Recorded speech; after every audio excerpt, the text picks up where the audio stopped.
Moinabad municipality పరిధిలోని చెలుకూరు, హిమాయత్ నగర్ మరియు మొయినాబాద్ పట్టణంలో నూతనంగా నిర్మించబోయే ఇందిరమ ఇండ్లకు చేవెళ్ల స్థానిక ఎమ్మెల్యే కాళీ యాదవ్ శంకుస్థాపన చేశారు. ఈ సందర్భంగా ఎమ్మెల్యే కాళీ యాదవ్ మాట్లాడుతూ అర్హులైన ప్రతి పేదవారికి రాష్ట్ర ప్రభుత్వం ఇందిరమ ఇళ్లు మంజూరు చేస్తుందని హామీ ఇచ్చారు. పేదల అభివృద్ధి లక్ష్యంగా రాష్ట్ర ముఖ్యమంత్రి రేవంత్ రెడ్డి పనిచేస్తున్నారని తెలిపారు. అనంతరం లబ్ధిదారులకు మంజూరైన ఇందిరమ ఇంటి నియామక పత్రాలను ఆయన స్వయంగా అందజేశారు.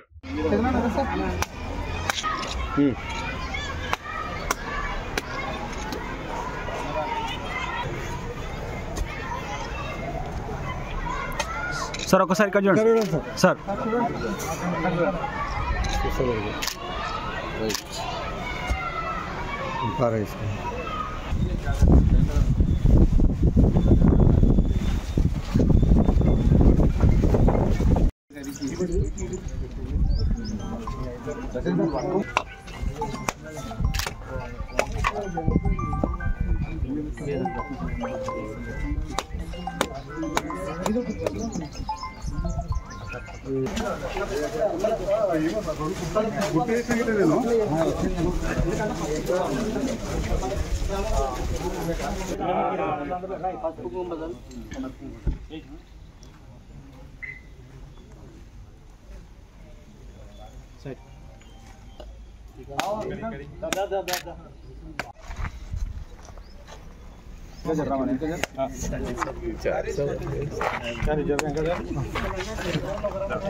మొదటి విడతలో చిలుకూరు గ్రామానికి మంజూరైన 32 ఇళ్లలో 30 కంప్లీట్ అయింది.